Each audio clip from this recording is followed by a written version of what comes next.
Ladies and gentlemen, please take your seats. The program will begin shortly. Please take your seats.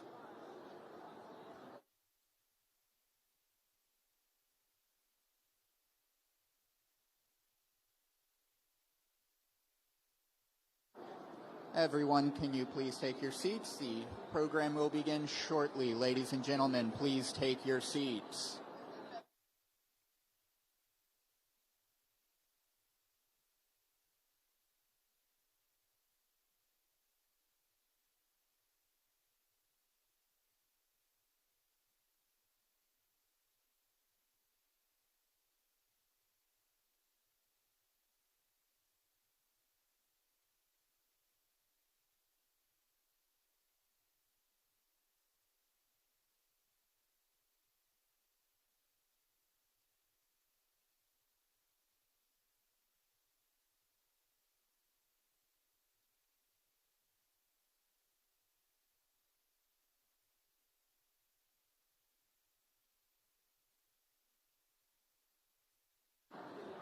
Ladies and gentlemen, please take your seats. The program will begin shortly.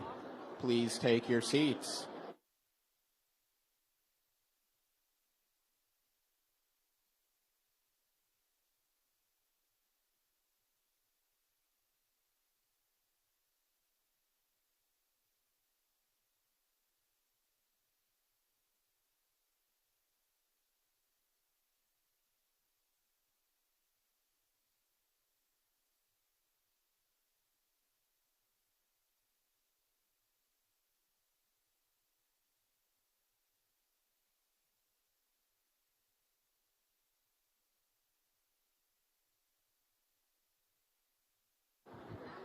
Ladies and gentlemen, please take your seats. The program will begin shortly.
Stuck in behind us. Here's a Liverpool attack.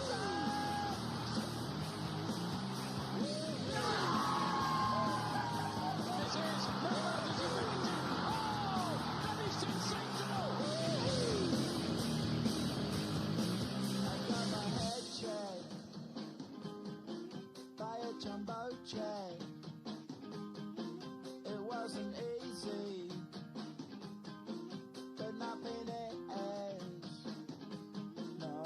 Oh, yeah.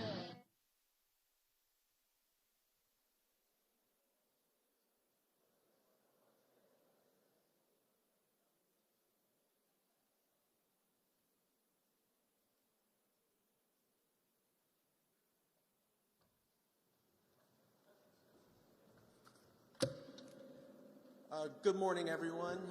I'm very happy to be here and welcome you all to the DOT FIFA 2026 World Cup Summit. My name is Kobe Jones, and I'm thrilled to be today's MC and welcome you all here today.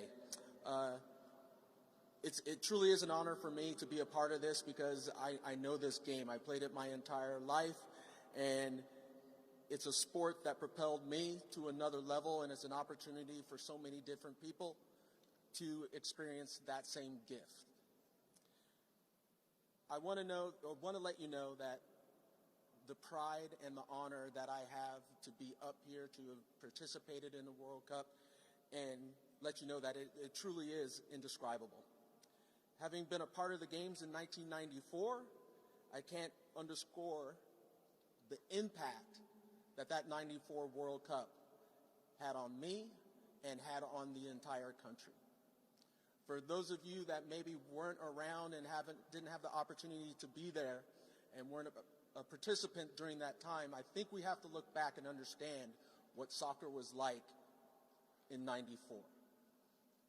It was a sport that not many people knew a whole lot about here within the United States. There was a very passionate group that did understand it. There was a passionate group that was saying, you don't know what's coming your way in 94 when the World Cup is coming. That it is special. That it is a moment that will be indescribable. And let me tell you, it was exactly that. Being part of that 94 team and coming from an era where no one really knew about soccer and there's very little visuals of soccer on TV, it was special to see the 94 World Cup, come to fruition.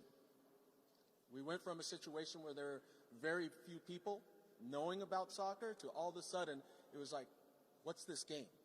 What's it all about? People wanting to be a part of the World Cup. I can remember a particular experience, and this is very LA-centric, because that is where I'm from, that let me know that, wow, this is something special. If you know Los Angeles at all, you know the freeways are always crowded, no matter what. Being part of the team for that 94 World Cup, and this is the moment where I knew this was really something special. We're on the bus, going to training during the World Cup. We're heading to the 5 freeway, and there's no one there.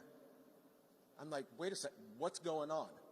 And then I looked down and saw that the police had stopped the entire 5 freeway, for our bus to drive through smooth to go to training.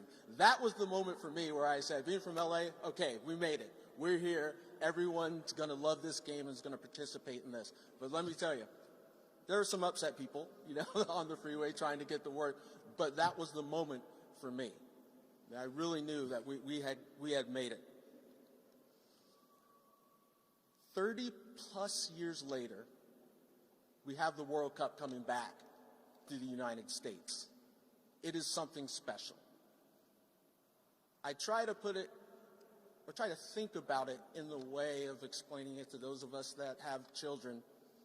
If you think you know what's going to happen here, you don't know. It's like saying, oh, I've had my first child. Guess what? The second child is going to be just like the first one. No, we know that that's not true. Completely different. This World Cup will be different. It's going to be bigger, better, brighter, more exciting. That's what it's going to come down to. In 1994, for those of you that know, it was a special moment. the whole world's eyes were upon us. Within the United States, everyone got on board and participated and helped out that U.S. team make a special run. Well, in this World Cup, we have double the amount of teams as in 1994. There are going to be 48 teams spread across 3 different countries, where we have the opportunity to bring all of these countries together. Between Mexico, Canada, and the United States, we are going to be celebrating the World Cup here with 48 different teams. This is the opportunity to bring cultures together. This is going to be a special moment, in my humble opinion, where everyone's going to be coming together to celebrate the beautiful game. And as they say, in the old African proverb, it takes a village. Well, that's exactly what it's going to be like for this World Cup. It's going to take a village, and you are all part of that village, to make sure that everything is going right within this World Cup, and the celebrations can be special for everybody here. This is not only a celebration of the beautiful game, it's a celebration of the 250th anniversary of our nation. So that's a whole nother level, where, as I was talking to some people, we do have the opportunity for the U.S. to possibly play on July 4th, where something could be really special and take it to another level. But I want all of you to know, the games are more than the 90 minutes on the field. It truly is a celebration for all of these different countries that come here during the World Cup. It's not just the 90 minutes, it's the celebration before, it's the celebration after. And we know when we talk about events, you talk about those 90 minutes, but you'd also talk about the experience that you had around it.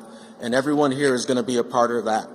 So I want to say, for the work that all of you are doing, making sure that trains run on time, that planes bring tourists in and out safely, trucks are delivering food to the stadiums, all of that is essential to make it something special, to make it a memory for all the fans, all the people, and everyone watching around the world. It truly is the beautiful game. It does take a village, and we are all part of that village. Okay. So thank you for what you do, and let's get the show started. First up, we've got a quick video from my colleagues at Fox. Can we roll it?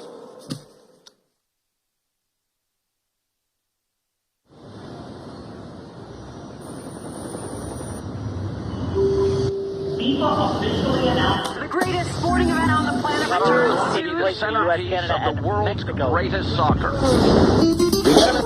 It is a party, it's a celebration for the world. Wake up, America, it's time to go again. Truly an event like no other. This is incredible. This is going to be the biggest, the best World Cup. Fans are ready for this one? Everyone set, please. Here we go.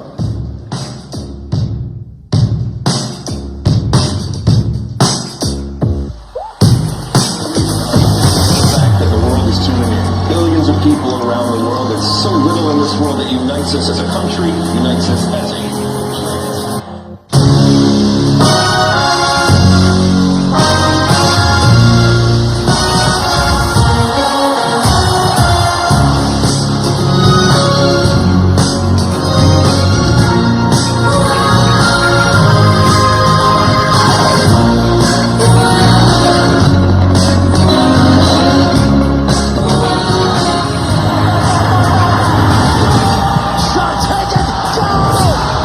sensational finish. An absolute beaut. It doesn't get better. There is just so much quality. Look at that. Oh my goodness. And these scenes will live forever.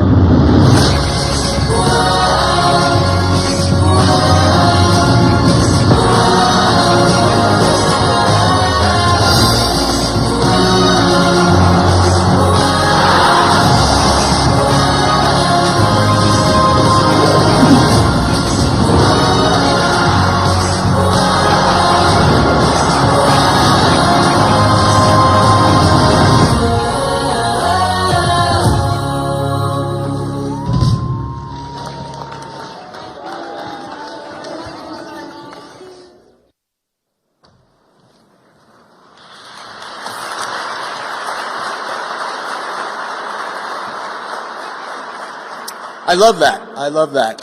The beautiful game, a perfect example that it's more than just what happens on the field. It's a little bit of everything. Pretty awesome. Right now, I'd like to turn things over to the host of today's event, the 20th U.S. Transportation Secretary, Sean P. Duffy.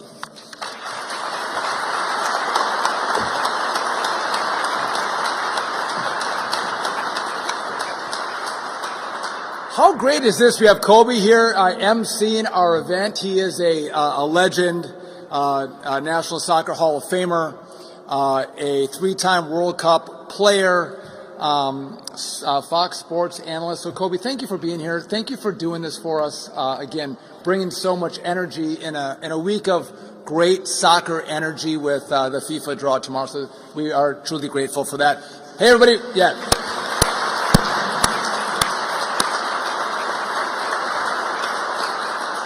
Welcome to DOT. Thank you all for coming.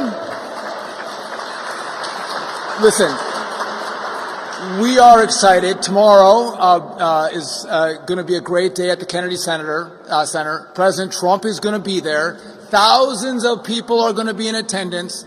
But around the world, 1 billion people are going to tune in to watch the draw at the Kennedy Center. So we're excited that we're kicking the event off today here at DOT.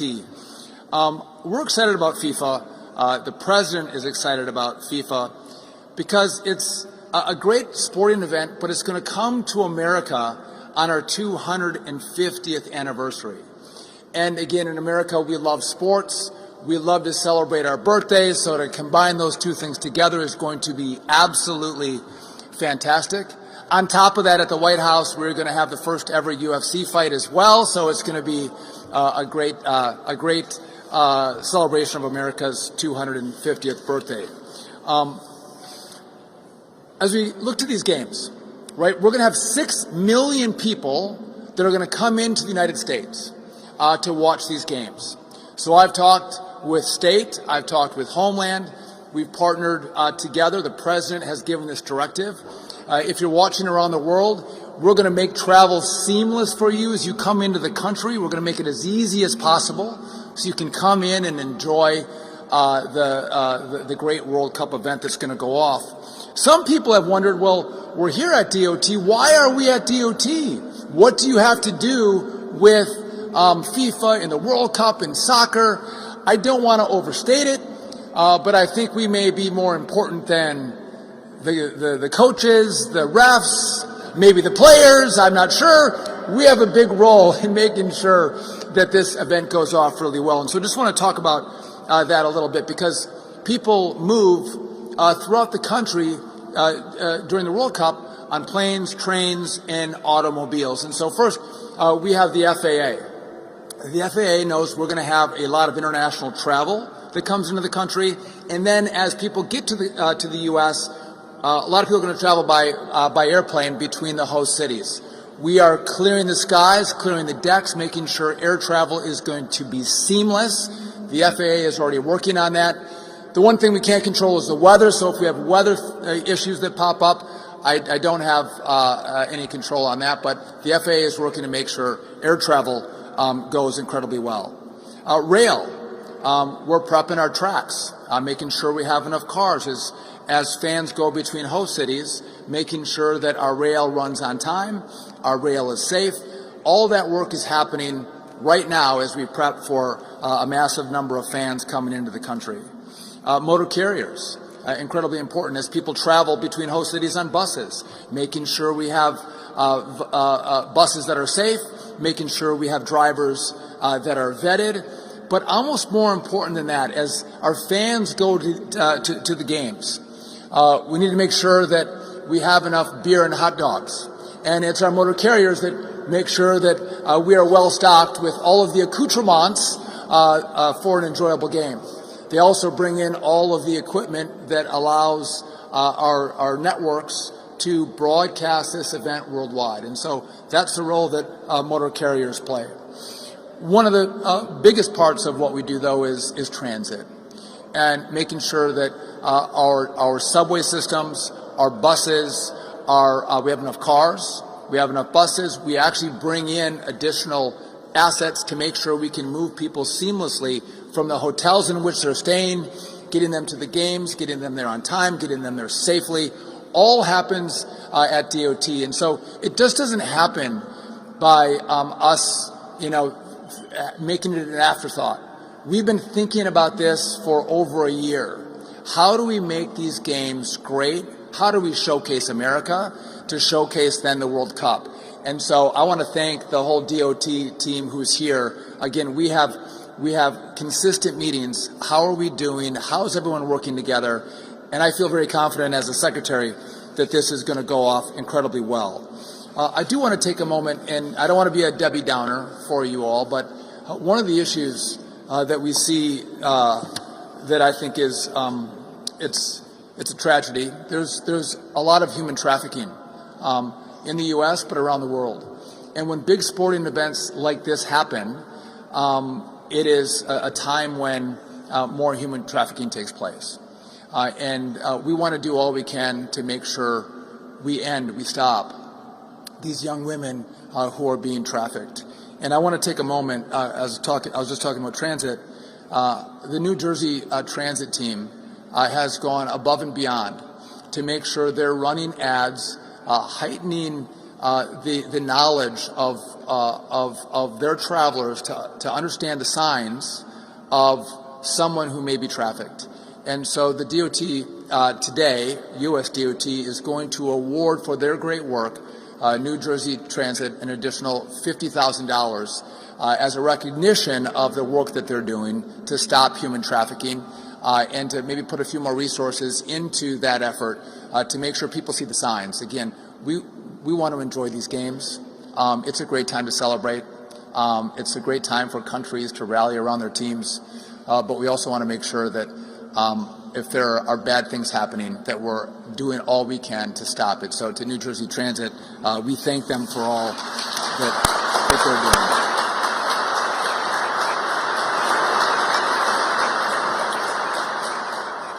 So again, I want to welcome you all to DOT. Thank you for being here. I want you all to know that, again, we are working incredibly hard. And it's not just us, again, though we probably have the most important part of this. Don't tell Marco Rubio or Kristi Noem I said that, but we do. But we all are working together. And what I love is that our president, you go to the Oval Office, he's had a FIFA trophy sitting in the Oval for months on end. He is excited about the games and has given a directive to all his cabinet secretaries. Make sure this is seamless. Make sure this is great. Make sure this is the greatest sporting event for the World Cup ever. And so that is the mission, and that's what we're trying to deliver on.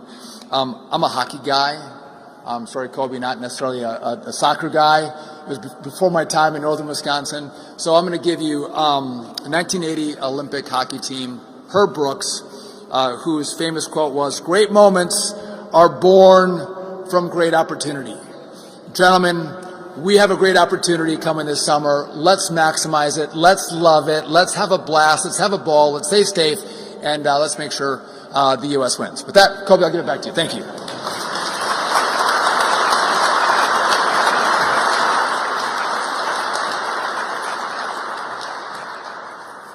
Great opportunity indeed. Now let's welcome the Executive Director of the White House's World Cup Task Force, Andrew Giuliani.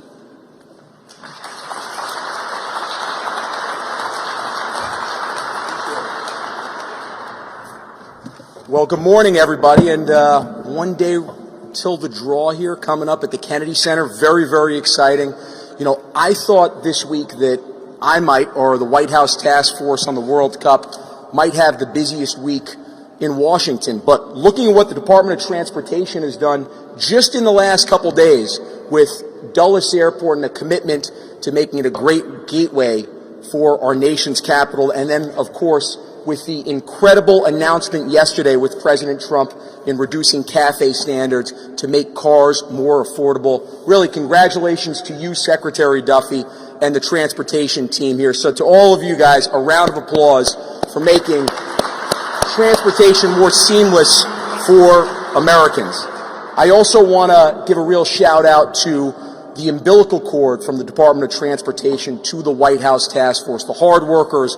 You know, Secretary Duffy's a hard worker, but Secretary Duffy and I, we get the opportunity to come up here and speak with you and get to talk to Kobe Jones and all that stuff. But some people, like my staff, need to actually do the hard work. Well, at the Department of Transportation, along with Secretary Duffy, that's Chief of Staff Pete Meacham, Ben Segrist, and Felicia Alexander, who we talk with on a daily basis and are doing everything they possibly can, not just to give Americans and international visitors a seamless visit here as they come for this mega event that is going to be the World Cup, but really the greatest and safe transportation experience that they'll have. And I'll tell you one of the experiences that I've already had with them. As many of you already know, we had the Club World Cup earlier this summer, and the semifinals and finals were in the Meadowlands at MetLife Stadium. I believe it'll be known as New York, New Jersey Stadium. I have to put New York first as a New Yorker. Some of you may know that I am a New Yorker. I like to mention it on occasion that, by the way, I'm a New Yorker. But we had a great experience before the semifinal, going from, I think I started at Penn Station, but I met the rest of the team at the New Jersey Transit Hub. We then ended up taking a bus to Secaucus Junction, and then from Secaucus Junction, we took the train with many Brazilian and Chelsea fans. Chelsea obviously went on to win that, and that was such a great experience that a few days later, President Trump invited me to go to the game on Marine One when he gave out the final. And Secretary Duffy, Pete, Ben, Felicia, I can honestly say that my time going to MetLife with you that Wednesday, it was one of the best couple of experiences I had had that week going to MetLife Stadium. But truly the size and scope of this tournament is amazing. When you think about how many people will be coming to the United States, as Secretary Duffy said, over 6 million people. But when you think about how many people will be watching the United States of America alone, an average Super Bowl gets about 130 million people. For this World Cup final, FIFA is projecting over 2 billion people to be watching. Really, the world will be watching. And when you think about the logistical issues that come with moving people, these 6 million people, and that's not to mention all the Americans that are coming here for America 250 events, celebrating over our 250th birthday, to go from Boston to New York to Philadelphia, Houston to Dallas, Kansas City, to maybe watch the opening game for the United States of America in Los Angeles, then up to Seattle, then down to San Francisco. I mean, it is going to truly take every method of transportation necessary, and a key part of that, and I mentioned this before, but something that I talk about with President Trump almost every time that we talk about the World Cup, is making it safe and secure, doing everything we possibly can to make sure that not just Americans that have the opportunity to go to games or to go to fan fests or enjoy the incredible birthday experiences that we'll be having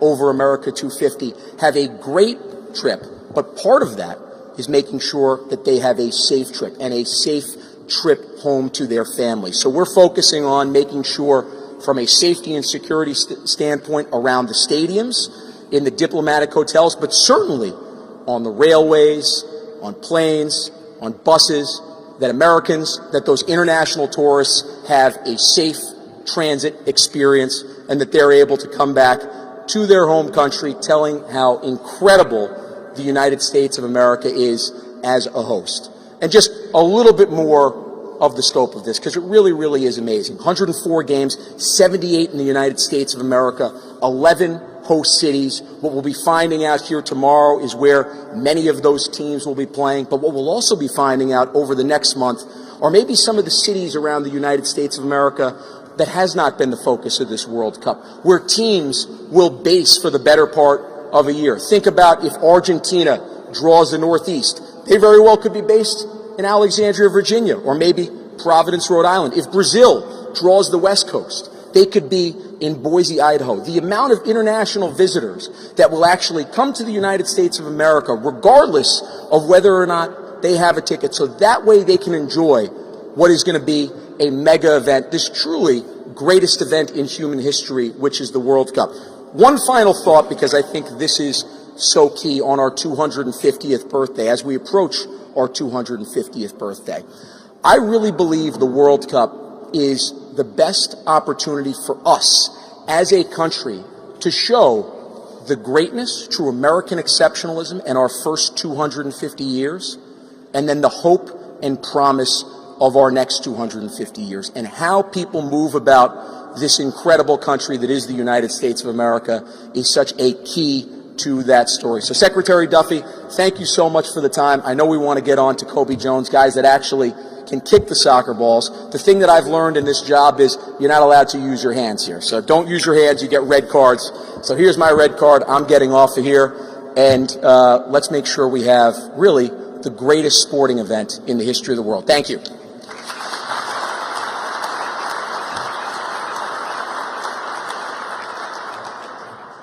Thank you so much. We're now going to turn to FIFA's Chief Business and Strategy Officer, someone that I've known for quite some time working within U.S. soccer and over the years here within the United States in the soccer world, Amy Hopfinger.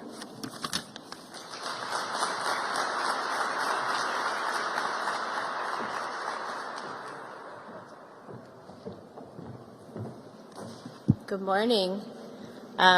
First, I'd just like to share our thank you on behalf of FIFA to the Department of Transportation for bringing this group together. It's so great to see so many dedicated state, local, federal, private sector, public sector, some of our host cities here, some of my FIFA colleagues. So thanks for taking the time this morning. I know it's a busy week for a lot of us. We have a big day ahead of us tomorrow. But on behalf of FIFA, on behalf of the FIFA World Cup 26, I'd like to thank Secretary Duffy and his entire team for their commitment to supporting next summer's FIFA World Cup. And ensuring travelers and transportation is a vital part of that success. The speed with which this administration and the care with which this administration has approached the FIFA World Cup is really second to none. You've heard from a few speakers today. What we've been able to accomplish over the last 10, 11 months is really remarkable, and it's on behalf of the administration, the agencies that we've been able to work with, our FIFA colleagues and our host cities that we are at this place today and ready to announce a schedule tomorrow and then again on Saturday, where we'll really be able to kickstart that next phase of planning. We're 189 days away from the largest sporting event in the history of the world. So no pressure to everyone in this room, but we are excited about welcoming over 6 million ticket holders. We're looking at $30 million in financial economic impact to the United States. That is second to none. We really need to make sure that we are ready to welcome the world. We have this opportunity, this once-in-a-lifetime opportunity, and we need to meet that mark. Next summer's tournament presents unique challenges to our transportation systems, not only with the footprint across the United States, but also cross-border travel with our partners in Canada and Mexico. We've worked hand in hand with our host city committees on mobility planning, wayfinding, and messaging so fans can safely travel to and from matches next summer. We're grateful to DOT for their support of the host cities in this process, and we'll work to ensure consistent messaging, communication, and collaboration with local authorities across all of our venues to provide a seamless experience and travel around the stadiums. In the months ahead, we look forward to working with you all to ensure a safe and successful FIFA World Cup, smooth travel experiences, transportation for soccer fans around the globe, and to make sure that the United States is ready to welcome the world in less than 200 days. Thanks again to Secretary Duffy, to the FDA Administrator, to the rest of the Department of Transportation staff, to our partners in the White House Task Force and our host cities for organizing today's summit and for being part of it. It's great to see so much energy and excitement around transportation. And looking forward to the next couple days here in DC, and then the next final sprint as we get ready for 26. Thank you.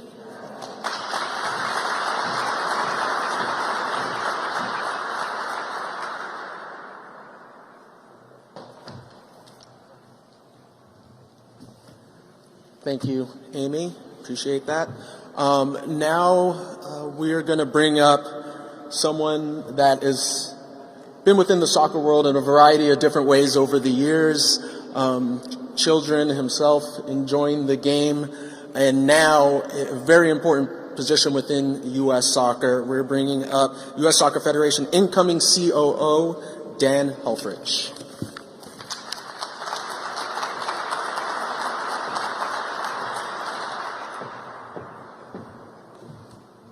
Thank you to Secretary Duffy and to everybody for assembling this group. And while we at U.S. Soccer are extraordinarily excited for all 48 teams that will compete, we're really excited about the one that will be wearing the red, white, and blue. I don't come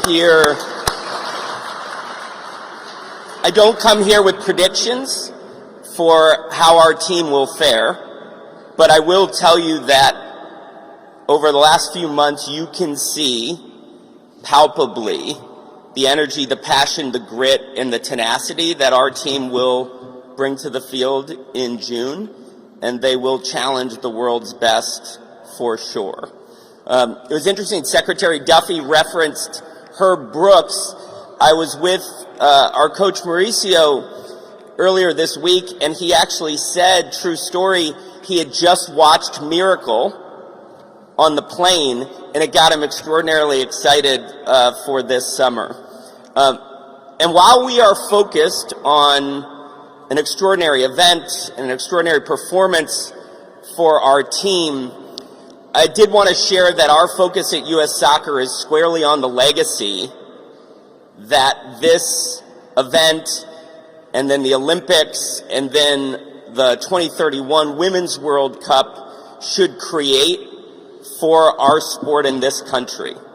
And we are investing in the sport, including in the Arthur Blank National Training Center in Atlanta, which will open this spring. But what we're really focused on is what we're calling Soccer Forward, which is our legacy initiative to make soccer the most played and the most accessible sport in the United States for everyone, so that everyone can achieve their highest ambition without regard for finance. And so with that focus, we thank the Secretary and the entire team for getting everyone to the matches, in particular for our fans. And we thank you in advance for your support of U.S. Soccer, not just in this event, but for what it will create in terms of momentum for our mission-driven impact sport.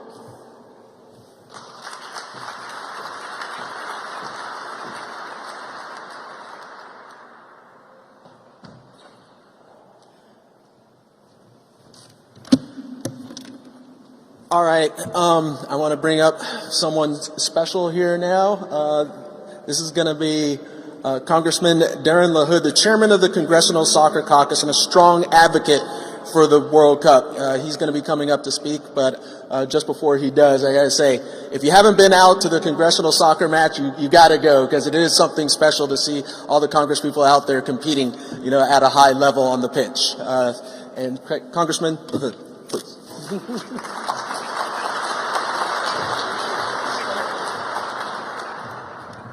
USA, USA, USA. Thank you, Kobe. What a great day for our country and a great day for America to be here, and a big week for soccer. I want to thank Secretary Duffy and his team for hosting us here today at this beautiful venue, and to talk a little bit about soccer and the World Cup. As everybody knows, the U.S. is not shy about doing big events. But when you think about what the World Cup encompasses for next summer, this is a massive undertaking, as we've heard from a lot of the speakers and particularly from Secretary Duffy. But to put it in perspective, this will be the largest sporting event in the history of the world. It'll be the first time that 3 countries host the World Cup: Canada, Mexico, and the United States. We expand the World Cup for the first time from 32 to 48 teams coming to the United States. As I tell my colleagues, we're going to have 104 Super Bowls in 39 days, simultaneously. 11 venues in the United States, 2 in Canada, 3 in Mexico. And so this is a massive undertaking, a $30 billion economic impact on the United States. And that's the stage that's been set for next summer. And I want to just commend President Trump and the White House for their investment in this World Cup. Going back to the first Trump administration, when we submitted for the bid, it was a team effort to get this bid. But President Trump was front and center in helping to secure the bid for 2026, and now we're less than 7 months away from having this happen. In Congress, we've done a number of things to help our 11 host cities. Early this year, we got a $625 million appropriations that goes to our 11 host cities for security, for helping our police, for helping on logistics for those 11 host cities, which is vitally important. Secondly, $525 million for anti-drone technology for the 11 host cities, which plays an integral part on the security apparatus for the 11 host cities.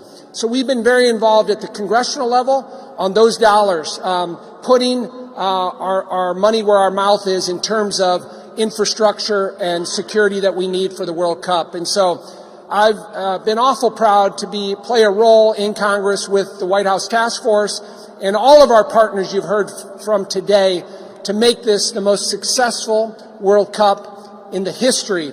And we have a generational opportunity for this country.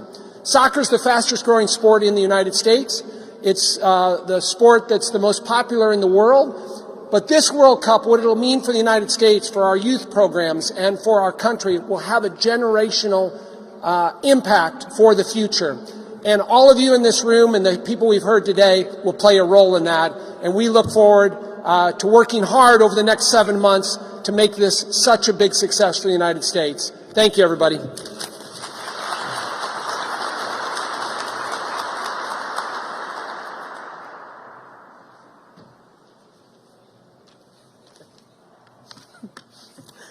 And lastly, we'll have the Federal Transit Administrator, Mark Molinaro. Please join me on stage.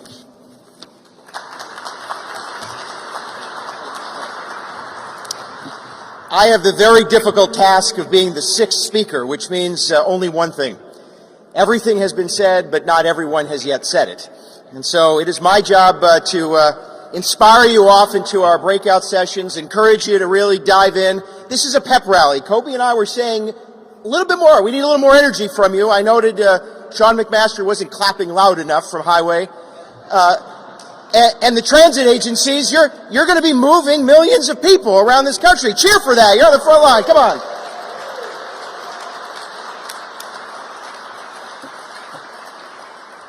First, let me do some housekeeping. In about an hour, we're going to do 2 breakout sessions you likely know, one on ride sharing, one on wayfinding. You'll find them over in the media center. Please find your way there. There are a number of partners in the back, including those from USDOT. Please take an opportunity to get information that they're distributing, including our playbook from the FTA, our big event playbook. We hope that it's a good tool for transit agencies, those in the charter sector. We're trying to clarify some of the rules, make sure you understand all the game plans, and that you're engaged and ready to go. But this is an exciting time to be working at the United States Department of Transportation, because we are not only going to be moving goods and services, but we're going to be moving millions of people around the country. For this one opportunity when America gets to play on the main stage in soccer, and the world is going to be watching. And so to my friends in transit agencies all across the country, we are grateful for the work that you've done to prepare, but we have so much more to do. We need to be sure, as President Trump and Secretary Duffy have made perfectly clear, the experience those millions of fans, those athletes, those coaches, and everyone associated with World Cup, the experience they have can be made or broken on a transit experience. Be very clear. Transit agencies will be that moment of connection. And we want to be sure that the experience folks have is not only safe, but enjoyable. We have to be on our A game. And the U.S. Department of Transportation and FTA is your partner to ensure that that happens. And it is clearly a wonderful opportunity. And so whether it's a ferry boat or a subway, whether on a platform or a bus, there needs to be a safe, reliable, accessible, and efficient system. There needs to be connectivity. We want our host cities and our transit agencies talking to one another, engaging with one another, and planning together. We have to be on our A game. And I have absolute faith that the transit organizations, our partners in the private sector who play an important role in charter service, you are all prepared for this moment. It is an exciting time to be an American. We will host the World Cup. We will celebrate the 250th anniversary of our independence. And we will put on the best show, the best display, and the best set of games the world has ever known. But it is up to us. And so together, whether it's investment in projects that will create accessibility and reliability in host cities, the President has already, under Secretary Duffy's leadership, invested millions of dollars. We need those projects done. Whether it's partnership with all of the modes and those of us at FTA to ensure that you understand the rules and regulations, that we have the resources ready to go, partnering with our friends in Congress. We want to be sure that we are continuing to row in the same direction, all so very critically important. And lastly, this will be our opportunity, I think, certainly, and we've said it, a once-in-a-lifetime opportunity to showcase the strength, the innovation, and the reliability of American transit all across this country. And so together, I think we're going to meet the President's expectation, we will meet Secretary Duffy's mission, and we will put on the best games the world has ever known. Let's go USA.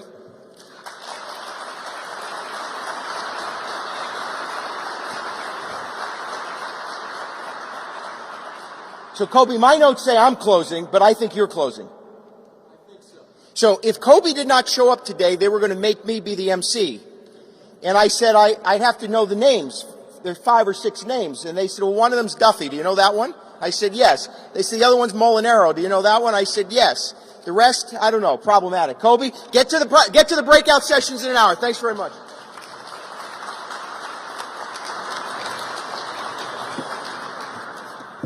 All right, well, as we close out this portion of the programming, there's somebody special that wanted to chime in. So my good friend Alexi Lawless has something to say. He wishes he could be here today, and I think we're going to roll something. Greetings, Alexi Lawless here.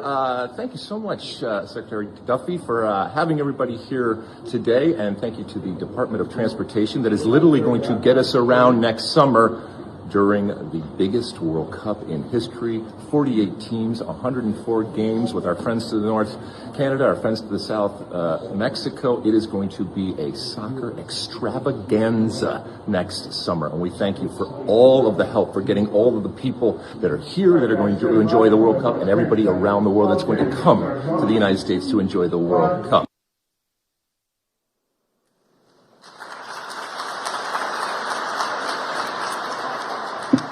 Thank you all for coming, and remember to enjoy the beautiful game.